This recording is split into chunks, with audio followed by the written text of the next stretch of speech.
So let's start off with the soliloquy. A soliloquy is a piece in a play where a character speaks as if to him or herself.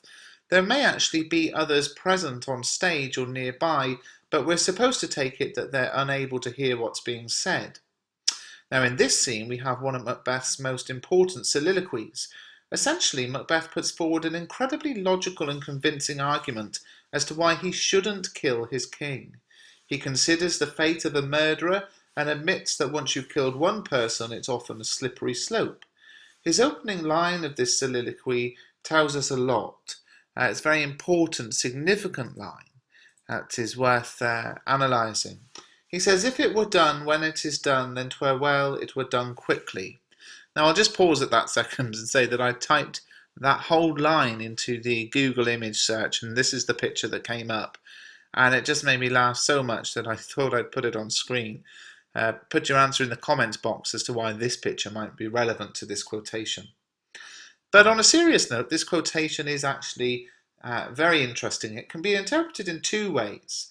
The first way to interpret it is that Macbeth is basically saying, if the murder has to be done, it should be done fast to get it over and done with. And this would show a reluctance on Macbeth's part. He simply wants to get this terrible deed over and done with and shows no bloodlust. However, the next line seems to suggest this actually means it were done and finished, and an alternative interpretation would be to read these lines as, if it's all done and finished with the murder of Duncan, then I do it as soon as possible. So here Macbeth is worried about what comes after the murder. He admits that these deeds often cause knock-on effects, and he's worried the murder of Duncan will create a chain of events out of his control, and obviously how right he is. So Shakespeare's using the technique of foreshadowing here, as in other parts of his play, because Macbeth is completely correct. His murder of Duncan ultimately brings about his own downfall. Macbeth's argument against the murder is so compelling in this scene. He says he shouldn't kill him because he is his king, he's also his relative, he's a guest in his home as well, and he says that Duncan's been a great king and is loved and respected by all, so killing him would cause a terrible reaction from the people of Scotland. He even goes so far as to say that he has no good reason to kill Duncan, no spur, except his ambition. Now a spur is this thing here, it's that kind of metallic or sharp object which is used to hit a horse, to kick into a horse to make it go, to make it ride. So what Macbeth is saying is there is no sort of impetus, there's no cause for him to do it.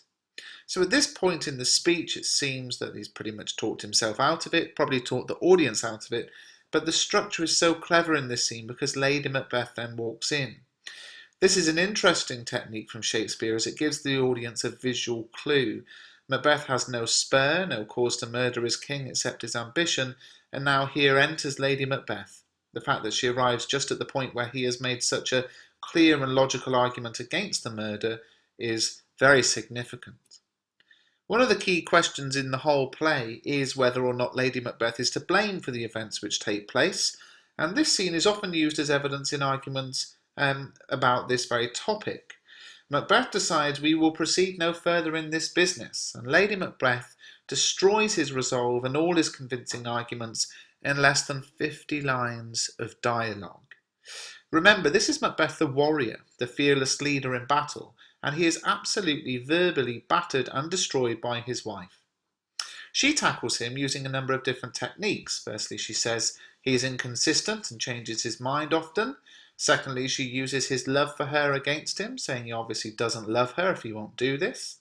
Thirdly, he's no better than someone who's drunk all the time, deciding things when they're hungover and then changing their mind. And finally, and most importantly, she challenges his manhood when she said, "When you durst do it, then you were a man."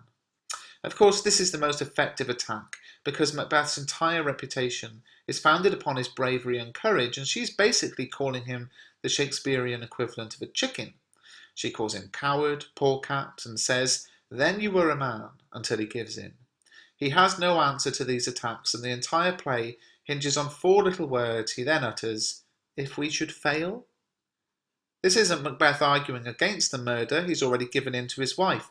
This is Macbeth looking for her to take the reins, to tell him what the plan is so he can follow her rather than decide anything for himself.